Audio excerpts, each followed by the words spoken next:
ಇತ್ತೀಚೆಗೆ ಗಮನಿಸ್ತಾ ಇದ್ದೀವಿ ರಾಜ್ಯ ರಾಜಕಾರಣದಲ್ಲಿ ಸಾಕಷ್ಟು ಸಂಚಲನ ಸೃಷ್ಟಿಸ್ತಾ ಇರುವಂತಹ ಹಲವಾರು ವಿಚಾರಗಳನ್ನು ನಾವು ಗಮನಿಸ್ತಾ ಇದ್ದೀವಿ. ಬಿಜೆಪಿದಂತೂ ಬಣಬಡದಾಟ ಆಯಿತು, ಮತ್ತೊಂದಾಯಿತು, ಮಗದೊಂದಾಯಿತು ಅಂತಂದ್ರೆ ಕಾಂಗ್ರೆಸ್ನಲ್ಲೂ ಕೂಡ ಏನು ಕಡಿಮೆ ಏನಿಲ್ಲ. ಬೈ ಎಲೆಕ್ಷನ್ ಅಲ್ಲಿ 3 ಕ್ಷೇತ್ರಗಳನ್ನ ಗೆದ್ದು ಬೀಗಿರುವಂತಹ ಕಾಂಗ್ರೆಸ್ ಮೇಲೂ ಕೂಡ ಸಾಕಷ್ಟು ಹಗರಣಗಳ ಆರೋಪ ಇದೆ. ಕಾಂಗ್ರೆಸ್ನಲ್ಲೂ ಕೂಡ ಸಾಕಷ್ಟು ಡೆವಲಪ್ಮೆಂಟ್ಸ್ಗಳಾಗ್ತಾ ಇದೆ. ಕಾಂಗ್ರೆಸ್ನಲ್ಲೂ ಕೂಡ ಎಲ್ಲೋ ಒಂದ್ ಕಡೆ ಒಳಗಡೆ ಅಂದ್ರೆ ಕೋಲ್ಡ್ ವಾರ್ ಅಂತ ನಾವೇನು ಹೇಳ್ತೀವಲ್ಲ, ಆ ರೀತಿಯಾದಂತಹ ಎಲ್ಲೋ ಒಂದ್ ಕಡೆ ಬಣಬಡದಾಟಗಳಿದೆಯಾ ಅಂತ ಅನ್ನಿಸ್ತಾ ಇದೆ. ಇದೆಲ್ಲದನ್ನ ಮೀರಿ ಎಲ್ಲೋ ಒಂದ್ ಕಡೆ ಎಲ್ಲವನ್ನ ತಾಪೆ ಹಚ್ಚೋದು ಅಂತ ಅಂತೀವಲ್ಲ, ಆ ಥರ ಮಾಡಿಕೊಂಡು ಪ್ಯಾಚ್ ಅಪ್ ಮಾಡಿಕೊಂಡು ಎಲ್ಲರೂ ಒಗ್ಗಟ್ಟಾಗಿದ್ದೀವಿ ಅಂತ ತೋರಿಸ್ಕೊಂಡು ಹೋಗ್ತಿದಾರೋ ಏನೋ ಅಂತ ಅನ್ನಿಸ್ತಾ ಇದೆ, ಗೊತ್ತಿಲ್ಲ. ಆದ್ರೆ ಈ ಬಾರಿಯ ಬೈ ಎಲೆಕ್ಷನ್ ಏನಿತ್ತು, ಕಾಂಗ್ರೆಸ್ಗೆ ನಿಜಕ್ಕೂ ಕೂಡ ಒಂದು ನೈತಿಕ ಬಲವನ್ನ ತಂದುಕೊಟ್ಟಿದೆ ಅಂತ ಹೇಳಿದ್ರೆ ತಪ್ಪಾಗೋದಿಲ್ಲ. ಇದರ ಜೊತೆಗೆ ವಿತೌಟ್ ಡೌಟ್ ಹೇಳ್ಬೋದು, ಶಿಗ್ಗಾವಿ ಕ್ಷೇತ್ರದಲ್ಲಿ ಒಬ್ಬ ಮಾಜಿ ಮುಖ್ಯಮಂತ್ರಿ, ಹಾಲಿ ಸಂಸದರಿದ್ದಂತಹ ಕ್ಷೇತ್ರ, ಅವರ ಪುತ್ರ ಕಣಕ್ಕಿಳಿದಂತಹ ಕ್ಷೇತ್ರ, ಆ ಕ್ಷೇತ್ರದಲ್ಲಿ ಕಾಂಗ್ರೆಸ್ ಅಭ್ಯರ್ಥಿಯನ್ನ ಗೆಲ್ಲಿಸ್ಕೊಂಡು ಬಂದಂತಹ ಕ್ರೆಡಿಟ್ಸ್ ಯಾರಿಗಾದ್ರೂ ಸೇರ್ಬೇಕು ಅಂತ ಇದ್ರೆ ಇಟ್ ಇಸ್ ನನ್ ಅದರ್ ದನ್ ಸತೀಶ್ ಜಾರಕಿಹೊಳಿ ಅವರು ಅಂತ ಹೇಳ್ಬೋದು.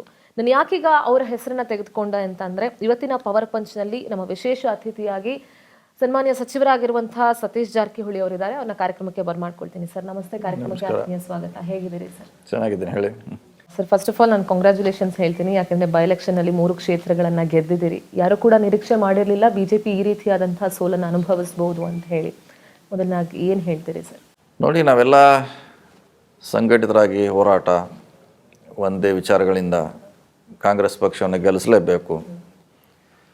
ಸೊ ಇದೆಲ್ಲ ನಮ್ಮ ಡೆವಲಪ್ಮೆಂಟ್ ಇರ್ಬೋದು, ಗ್ಯಾರಂಟಿ ಬಡವರಿಗೆ ಮುಟ್ತಾ ಇರ್ಬೋದು, ಇವೆಲ್ಲ ಒಳಗೊಂಡು ಈ ಚುನಾವಣೆ ಮಾಡಬೇಕಂತ ನಮ್ಮ ಏನು ಸ್ಟೇಟ್ ಹೈಕಮಾಂಡ್, CM ಅವರು, DCM ಅವರು ಒಂದು ನಿಲುವಿಗೆ ಬಂದ ನಂತರ ಅದನ್ನು ಎಲ್ಲ ಸಚಿವರು, ಶಾಸಕರು ಮತ್ತು ಆಯಾ ಭಾಗದಲ್ಲಿ ನೇಮಿಸಿದಂಥ ಕಾರ್ಯಕರ್ತರು ಭಾಳ ಹುಮ್ಮಸ್ತಿಯಿಂದ ಗೆಲ್ಲೇಬೇಕಂತ ಚುನಾವಣೆ ಮಾಡಿದ್ರಂತೆ ಈ ಚುನಾವಣೆ ನಾವು ಭಾಳ ಸುಲಭವಾಗಿ ಗೆಲ್ಲಕ್ಕೆ ಸಾಧ್ಯ ಆಗಿದೆ. ಸರ್, ಬಹಳ ವಿಶೇಷ ನಿಮ್ಮ ಬಗ್ಗೆ ಅಂತ ಅನ್ಸೋದಂದ್ರೆ, ಯಾವಾಗ ಗಮನಿಸ್ದಾಗ್ಲೂ ಬಹಳ ಕೂಲ್ ಆಗಿರ್ತೀರಿ, ಕಾಮ್ ಆಗಿರ್ತೀರಿ, ಕಂಪೋಸ್ಡ್ ಆಗಿರ್ತೀರಿ, ಫೋಕಸ್ಡ್ ಆಗಿರ್ತೀರಿ. ಎಲ್ಲೂ ಈಗ ಚುನಾವಣೆ ಗೆಲ್ಲಿಸ್ಬೇಕು ಅಂತ ಬಂದಾಗ ಆ ಅಬ್ಬರ ಎಲ್ಲೂ ಕಾಣಲಿಲ್ಲ. ಅಂದರೆ ಸೈಲೆಂಟಾಗಿ ಆಪರೇಷನ್ಗಳು ಏನು ಮಾಡಬೇಕು, ಸೈಲೆಂಟಾಗಿ ಏನು, ಆ ರೀತಿಯಾದಂಥ ಒಂದು ವ್ಯಕ್ತಿತ್ವ.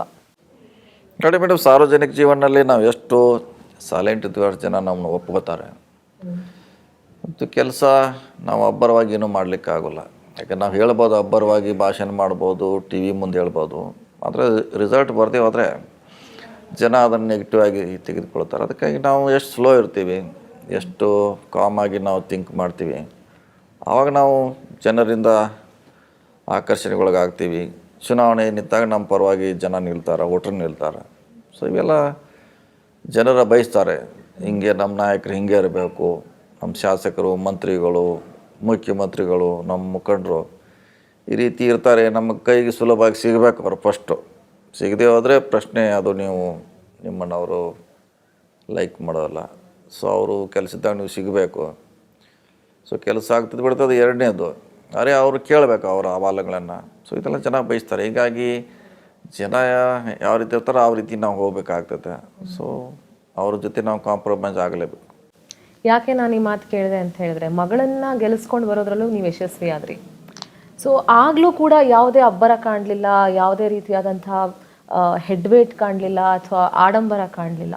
ಸೈಲೆಂಟಾಗಿ ಚುನಾವಣೆ ನಿಂತರು, ಗೆದ್ದರು, ಬಂದರು ಅನ್ನೋ ರೀತಿಯೆಲ್ಲ ಆಯಿತು. ಇದು ಹೇಗೆ ಸಾಧ್ಯ ಆಯಿತು? ಅದೇ ಹೇಳ ಮೇಡಮ್, ನಾವು ಎಷ್ಟು ಸೈಲೆಂಟ್ ಆಗಿದ್ದ ಜನ ಒಪ್ತಾರೆ ಅಂತ ಹೇಳಿದ್ವಲ್ಲ. ನಾವು ನಾಮಿನೇಷನ್ ಮಾಡಲಿಕ್ಕೆ ಸುಮಾರು ನಂದು 5 ಚುನಾವಣೆ, ನಮ್ಮ ಮಗಳದು 6ನೇ ಚುನಾವಣೆ, 5 ಜನ ಹೋಗ್ತೀವಿ ಅಷ್ಟೇ. ನಾವು 5 ಜನ ಒಂದೇ ವೆಹಿಕಲ್ನಲ್ಲಿ ಹೋದ್ರೆ ಮುಗೀತು. ಬೇರೆಯವರೆಲ್ಲ 50,000 ಲಕ್ಷ ಬಿಸಿಲಲ್ಲಿ ಯಾವ ಮೆರವಣಿಗೆನೂ ನೋಡಲಿಲ್ಲ, ಏನೂ ನೋಡಲಿಲ್ಲ, ಯಾವುದು ಮಾಡೇ ಇಲ್ಲ. 5 ಜನ ಅಷ್ಟೇ ಹೋಗ್ತೀವಿ ನಾವು. ಸೊ ಆ ಜನ ಅದನ್ನು ಲೈಕ್ ಮಾಡ್ತಾರೆ, ವಿರೋಧ ಪಕ್ಷದವರು ಲೈಕ್ ಮಾಡ್ತಾರೆ, ತೊಂದರೆ ಇಲ್ಲ, ಆರಾಮಾಗಿ ಮಾಡಿದ್ದಾರೆ. ಸೊ ಅದು ಕೂಡ ವೋಟ್ ಆಗಿ ಕನ್ವರ್ಟ್ ಆಗಲಿಕ್ಕೆ ಅನುಕೂಲ ಆಗ್ತೈತೆ. ಜನ ಯಾವಾಗಲೂ ಭಾಳ ಸೈಲೆಂಟ್ ಆಗಿರಬೇಕು, ಅವ್ರು ಹೇಳಿದ ಕೆಲಸ ಒಂದು ಸಾರಿ ಹೇಳಿದ್ರೆ ಅದೇ ಆಗ್ತಾ ಇರಬೇಕು, ಈ ಥರ ಬಯಸ್ತಾರೆ. ಸೊ ಜನರ ಅನುಗುಣ ತಕ್ಕವಾಗಿ ನಾವು ಹೋಗ್ಬೇಕಾಗ್ತದೆ, ಕೆಲಸ ಮಾಡಬೇಕಾಗ್ತದೆ. ಸದ್ಯದ ಕಾಂಗ್ರೆಸ್ನ ಬೆಳವಣಿಗೆಗಳ ಬಗ್ಗೆ ನಿಮ್ಮ ಅಭಿಪ್ರಾಯ ಸರ್? ಬೆಳವಣಿಗೆ ಒಂದು ರಾಜಕೀಯ ಪಕ್ಷದ ನೀವು ಹೇಳ್ದಂಗೆ ಇಲ್ಲ ಇರೋದು, ಅದೇನು ಪ್ರಶ್ನೆ ಇಲ್ಲ. ನಾ ಹೆಚ್ಚು, ನೀ ಹೆಚ್ಚು, ನಾ ಏನು ಕಡಿಮೆ ಇಲ್ಲ, ನೀ ಏನು ಕಡಿಮೆ ಇಲ್ಲ, ಇದ್ದೇ ಇರ್ತೈತೆ. ಅದೇನು ಪ್ರಶ್ನೆ ಇಲ್ಲ. ಅದಂತ BJPಯಲ್ಲಿದ್ದಾರೆ, JDS ಅಲ್ಲಿದೆ, ನಮ್ಮಲ್ಲಿ ಕೂಡ ಇದ್ದೇ ಇರ್ತೈತೆ. ಸೊ ಅದನ್ನೇನು ಯಾರೂ ಅವಾಯ್ಡ್ ಮಾಡಲಿಕ್ಕೆ ಆಗೋಲ್ಲ, ಅಲ್ಲುಗಳಲಿಕ್ಕೂ ಆಗೋಲ್ಲ. ಸೊ ಅದು ಆಯಾ ಕಾಲ ತಕ್ಕಂತೆ ನಡೀತಾನೆ ಇರ್ತದೆ. KPCC ಅಧ್ಯಕ್ಷ ಸ್ಥಾನಕ್ಕೆ ನೀವು ಸೂಕ್ತರು ಅಂತ ಅನ್ನಿಸ್ತಿರೋ ಅಥವಾ ರಾಜ್ಯದ ಚುಕ್ಕಾಣಿ ಹಿಡಿದು ನಡೆಸುವಂಥ ನಾಡದೊರೆ ಆಗಲಿಕ್ಕೆ ನಿಮಗೆ ಆ ಸ್ಥಾನಕ್ಕೆ ಸೂಕ್ತ ಅಂತ ಅನ್ನಿಸ್ತಿರೋ? ನೋಡಿ ಮೇಡಮ್, ಅದು ಡಿಪೆಂಡ್ ಅಪಾನ್ ಸನ್ನಿವೇಶ, ಸರ್ಕಮ್ಟನ್ಸು, ಹೈಕಮಾಂಡು, KPCC, ಶಾಸಕರು, ಮಂತ್ರಿಗಳು, ಸ್ಟ್ರಕ್ಚರ್ ಭಾಳ ದೊಡ್ಡದಾಗಿದೆ. ಇದು ಒಂದು ಬರೀ ನಾವು ಅಧ್ಯಕ್ಷ ಸ್ಥಾನ ಅಂದರೂ ಕೂಡ ಅದಕ್ಕೆ ಸ್ಟ್ರಕ್ಚರ್ ದೊಡ್ಡದಾಗಿದೆ. ಅದೆಲ್ಲ ಒಂದಕ್ಕೊಂದು ಹೊಂದಾಣಿಕೆ ಆಗಬೇಕು. ಒಂದೇ ಮನಸ್ಸಿನಲ್ಲಿ ಅದೆಲ್ಲ ಕೂಡಿ ಬಂದಾಗ ನಾವು ಹೇಳುವಂಥ ಕಾರ್ಯ ಸಾಧ್ಯ ಆಗ್ತದೆ. ಸೊ ಅದಕ್ಕೆಲ್ಲ ನಾವು ಟೈಮ್ ವೇಟ್ ಮಾಡಬೇಕು. ಟೈಮ್ ಇಲ್ಲದೆ ರಾಜಕೀಯಲ್ಲಿ ಏನು ಮಾಡಲಿ, ಟೈಮ್ ಬಂದಾಗೆ ಆ್ಯಕ್ಟ್ ಮಾಡಬೇಕು, ಅವಾಗ ಯಶಸ್ವಿ ಅದು. ಯಾಕೆಂದರೆ CM ಬದಲಾವಣೆ ವಿಚಾರ ಅಂತ ಬಂದಾಗ ನಿಮ್ಮ ಹೆಸರು ನನಗೆ ಗೊತ್ತಿಲ್ಲ, ಅದು ನಿಮ್ಮ ಪಕ್ಷದಲ್ಲೇ ಹಬ್ಬದಂಥ ರೂಮರೋ ಅಥವಾ ಸಹಜವಾಗಿ ನಿಮ್ಮ ಕಾರ್ಯಕರ್ತರು ಹಬ್ಬಿಸಿದಂಥ ರೂಮರೋ, ಬಟ್ ಆ ಹೆಸರಂತೂ ಮುನ್ನೆಲೆಯಲ್ಲಿದ್ದಂತೂ ಸತ್ಯ. ಆ ಟೈಮಲ್ಲಿ ಓಡ್ತದೆ, ಅದು ಸಿಕ್ಕಾಪಟ್ಟೆ ಓಡ್ತದೆ ಅಂದರೆ ಜಾಸ್ತಿ. ಹೌದು, ಇನ್ನೇನು CM ಬದಲಾವಣೆ ಆಗೇ ಹೋಯ್ತು ಅನ್ನೋ ಮಟ್ಟಿಗೆ ಹೋಯ್ತದು. ಆ ಥರ ನಿರ್ಮಾಣ ಆಗಿತ್ತು. ಅದು ಹಿಂಗೇನು ಆಗ್ಬೋದು ಅಂತಾಗ ಸಹಜವಾಗಿ ಅವ್ರ ಫಾಲೋವರ್ಸು ಒಂದು ಪಕ್ಷದಲ್ಲಿ ಇದಾದರೆ ಹೀಗಾಗ್ಬೋದು ಅನ್ನೋ ಆವಾಗ ರೋಮರ್ ಬಂದೇ ಬಂತು. ಆದರೆ ಆ ಸಂದರ್ಭ ನಾವು ಅಲ್ಲಿ ಕಳೆದಿದ್ದೀವಿ. CM ಅವ್ರು ಯಾವ ಕಾಲಕ್ಕೂ ಇಳೆಯವಲ್ಲ, ಅವರೇ ಇರ್ತಾರೆ. ಸೊ ಈ ಅವಧಿಗೆ ಅದು ಪ್ರಶ್ನೆ ಎಲ್ಲ ತಿಳಿದ್ವಿ. ಸೊ ಈಗ ಅವ್ರು ಅದನ್ನೇ ಹೇಳಿಕ್ಕೆ ನಾವು ಬಯಸ್ತಾ ಇದ್ವಿ. ಈಗ CM ಅವರು ಸಿದ್ದರಾಮಯ್ಯ ಇದ್ದಾರೆ, ಅವರೇ ಇರ್ತಾರೆ. ಸೊ ಅವಕಾಶ ಬಂದಾಗ ನೋಡೋಣ ತಿಳಿದ್ವಿ. ಅವಕಾಶಕ್ಕೆ ಕಾಯಬೇಕಷ್ಟೇ ರಾಜಕೀಯದಲ್ಲಿ. ಬಟ್ ಆದರೆ ಸರ್, ಈಗ ಮತ್ತೆ ಯಾಕೆ ಖಾಸಗಿ ಸುದ್ದಿವಾಹಿನಿಯಲ್ಲಿ DK ಶಿವಕುಮಾರ್ ಅವರು ಮಾತಾಡುವಾಗ ಒಪ್ಪಂದದ ವಿಚಾರ ಬರುತ್ತೆ, ಅಂದರೆ ಲಾಯಲ್ಟಿ ಇರೋ ಕಡೆ ರಾಯಲ್ಟಿ ಒಂದಲ್ಲ ಒಂದು ದಿವಸ ಸಿಗುತ್ತೆ, ನಾನು ಆ ಟೈಮ್ಗೋಸ್ಕರ ಕಾಯ್ತಾ ಇದ್ದೀನಿ, ಒಂದು ಒಪ್ಪಂದ ಆಗಿದೆ, ಅದನ್ನು ನಾನು ಮಾಧ್ಯಮಗಳ ಮುಂದೆ ಹೇಳಲಿಕ್ಕೆ ಇಷ್ಟಪಡಲ್ಲ ಅಂತ ಹೇಳ್ತಾರೆ. ಮುಖ್ಯಮಂತ್ರಿಗಳು ಬಹಳ ಸ್ಪಷ್ಟವಾಗಿ ಹೇಳ್ತಾರೆ ಅಂತ ಯಾವುದೇ ಚರ್ಚೆ ಬಂದಿಲ್ಲ ಅಂತ ಹೇಳಿ. ಮತ್ತೆ DKಶಿ ಹೇಳ್ತಾರೆ CM ಹೇಳಿದ್ಮೇಲೆ ಮುಗೀತು ಅಂತ ಹೇಳಿ ಅವ್ರು ಅಲ್ಲಿಗೆ ಅದನ್ನು ನಿಲ್ಲಿಸ್ತಾರೆ. ಬಟ್ ಈ ಮಾತುಗಳು ಪದೇ ಪದೇ ಯಾಕೆ ಬಂದು ಹೋಗ್ತಾ ಇದೆ ಅಂತ ಅನ್ಸುತ್ತೆ? ಮೇಡಮ್, ಅದನ್ನು ನಾವು ಈಗಾಗಲೇ ಅದ್ರ ಬಗ್ಗೆ ಹೇಳಿದ್ದೀವಿ. ಒಪ್ಪಂದ ಏನಾಗಿದ್ರೂ ಡೆಲ್ಲಿಲೆಲ್ಲ ಆಗಿರ್ಬೋದು, ಅದು ಏನಾಗಿದೆ ಎಂಥದ್ದಾಗಿದೆ ಅಂತ ನಮಗೆ ಗೊತ್ತಿಲ್ಲ. ಅವರೇ ಮುಖಂಡರು ಅದಕ್ಕೆ ಸ್ಪಷ್ಟಪಡಿಸಬೇಕು ಅಂತ ಒಂದು ಪ್ರಯತ್ನ ನಿನ್ನೆ ಮೊನ್ನೆ ಆಗಿದೆ. ಮತ್ತೆ ಅದು ಅರ್ಧಕ್ಕೆ ನಿಂತಿದೆ ಅಷ್ಟೇ. ಸರ್, ಕಾರ್ಯಕರ್ತರ ಬಲ ನಿಮಗೆ ಎಷ್ಟು ನೈತಿಕ ಬಲವನ್ನು ತುಂಬುತ್ತೆ ಅಂತ ಅನ್ಸುತ್ತೆ ನಿಮಗೆ? ಕಾರ್ಯಕರ್ತರ ಮೇಲೆ ನಮ್ದೆಲ್ಲ ರಿಲೇಷನ್ನು ನಿಂತಿದೆ. ಕಾರ್ಯಕರ್ತರಿಗೆ ಹೆಚ್ಚು ಪ್ರಾಮುಖ್ಯತೆ ಕೊಡ್ತೀವಿ, ಅವ್ರಿಗೆ ಹೆಚ್ಚು ಭೇಟಿಯಾಗುವಂಥ ಪ್ರಯತ್ನ ಮಾಡ್ತೀವಿ. ರಾಜಕೀಯದಲ್ಲಿ ಕಾರ್ಯಕರ್ತರಿಲ್ಲದೆ ನಾವೇನು ಮಾಡಲಿಕ್ಕೆ, ನಾವು ಎಷ್ಟೇ ಬಲಿಷ್ಠರಿರ್ಬೋದು, ದುಡ್ಡು ಇರ್ಬೋದು, ವಿದ್ಯಾವಂತರು ಇರ್ಬೋದು, ವಾಕಚಾತುರು ಇರ್ಬೋದು, ಅದು ಜನರ ಮುಂದೆ ಏನೂ ಅಲ್ಲ. ಫಸ್ಟ್ ನಾವು ಜನರಿಗೆ, ಕಾರ್ಯಕರ್ತರಿಗೆ ಪ್ರಯಾರಿಟಿ ಕೊಡಬೇಕು. 50-50 ಫಾರ್ಮುಲಾ ಅಥವಾ ಪವರ್ ಶೇರಿಂಗ್ ಬಗ್ಗೆ ನಿಮ್ಮ ಒಪಿನಿಯನ್ ಏನು ಸರ್? ಕೇವಲ ಕೆಲವೇ ಮಧ್ಯ ಜನರಾಗಿರುವಂಥ ಒಪ್ಪಂದ, ಅದೇನಾಗಿದೆಯಾ, ಪವರ್ ಶೇರಿಂಗ್ ಆಗಿದೆಯಾ ಇಲ್ಲ ಅಂತ ನಮ್ಗೆ ಯಾರಿಗೂ ಗೊತ್ತಿಲ್ಲ. ಹೀಗಾಗಿ ಅದ್ರ ಬಗ್ಗೆ ಹೇಳಲಿಕ್ಕೆ ನಮಗೆ ಸ್ಪಷ್ಟವಾದ ಯಾವುದೂ ಮಾಹಿತಿಗಳಿಲ್ಲ. ಹೀಗಾಗಿ ಹೇಳಲಿಕ್ಕೆ ಭಾಳ ಕಷ್ಟದ ಕೆಲಸ. ಯಾಕಂದರೆ ಕಾಂಗ್ರೆಸ್ ಪಕ್ಷ ಅಂತ ತಗೊಂಡಾಗ ಬಹಳಷ್ಟು ಜನ ಅರ್ಹ ಅಭ್ಯರ್ಥಿಗಳಿದ್ದಾರೆ, ಅರ್ಹ ಆಕಾಂಕ್ಷಿಗಳಿದ್ದಾರೆ, ಹಿರಿಯರಿದ್ದಾರೆ, ಅನುಭವಸ್ಥರಿದ್ದಾರೆ. ಹಾಗಾಗಿ ನಾನು ನಿಮಗೆ ಆ ಪ್ರಶ್ನೆ ಕೇಳಿದೆ, ನಿಮ್ಮ ಅಭಿಪ್ರಾಯ ಏನು ಅಂತ. ಅದೇ ಹೇಳಿದ್ರಲ್ಲ, ಅದು ಹೇಳಿದ್ದಾರೆ ರಾಜಕೀಯದಲ್ಲಿ ಹೀಗೆ ಅಂತ ಹೇಳಲಿಕ್ಕಾಗಲ್ಲ. ಆದರೆ ಅದ್ರ ಬಗ್ಗೆ ನಮ್ಗೆ ಸ್ಪಷ್ಟ ಮಾಹಿತಿ ಇಲ್ಲ ಅಂತಲೇ ಹೇಳೋದು ಭಾಳ ಕಷ್ಟ. ಯಾಕಂದರೆ ಏನು ಒಪ್ಪಂದ ಆಗಿದೆಯಾ ಅಥವಾ ಇಲ್ಲ ಅನ್ನೋದು ಹೇಳೋದು ಭಾಳ ನಮ್ಮ ಈ ಸ್ಥಾನದಲ್ಲಿ ಭಾಳ ಕಷ್ಟ ಕೆಲಸ. ಹಾಸನದ ಸಮಾವೇಶ, ಈ ಸಮಾವೇಶದ ಬಗ್ಗೆನೂ ಸಾಕಷ್ಟು ಗೊಂದಲಗಳಿತ್ತು ಸರ್. ಹೆಸರು ಬದಲಾವಣೆ ಆಯಿತು.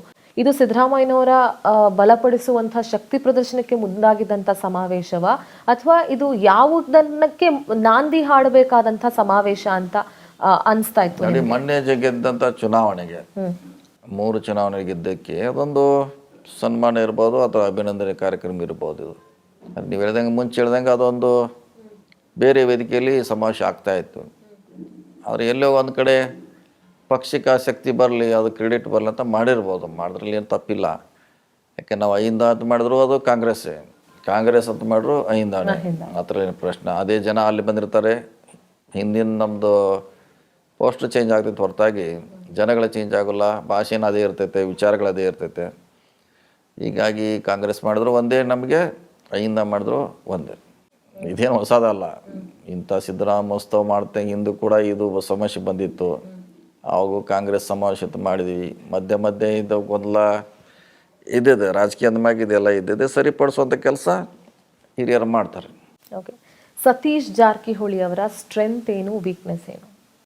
ಸ್ಟ್ರೆಂತ್ ಏನು ಅದೇ ಹೇಳೋದಿಲ್ಲ, ಅದು ನಮ್ಮ ಕಾರ್ಯಕರ್ತರ ಸ್ಟ್ರೆಂತು. ಅವ್ರನ್ನ ಎಷ್ಟು ನಾವು ಒಳ್ಳೆ ರೀತಿಯಿಂದ ಇಟ್ಕೋತೀವಿ ಅದೇ ನಮ್ಮದು ಸ್ಟ್ರೆಂತು. ಅವ್ರನ್ನ ವೀಕ್ ಮಾಡಿದ್ರೆ ಅದೇ ನಮ್ಮ ವೀಕ್ನೆಸ್ಸು. ಸೊ ಕಾರ್ಯಕರ್ತರೇ ಶಕ್ತಿ, ಕಾರ್ಯಕರ್ತರೇ ಹೌದು, ಅವ್ರು ಇಲ್ಲದೆ ನಾವು ರಾಜಕೀಯ ಏನು ಮಾಡಲಿಕ್ಕಾಗಲ್ಲ. ಸರ್, ನೀವು ಹೇಳಿದ್ರಿ ಆರಂಭದಲ್ಲಿ ನಮ್ಮ ಗ್ಯಾರಂಟಿಗಳನ್ನು ಜನ ಒಪ್ಕೊಂಡು ನಮ್ಮನ್ನು ಗೆಲ್ಲಿಸಿದ್ದಾರೆ ಬೈ ಎಲೆಕ್ಷನ್ನಲ್ಲಿ ಅಂತ.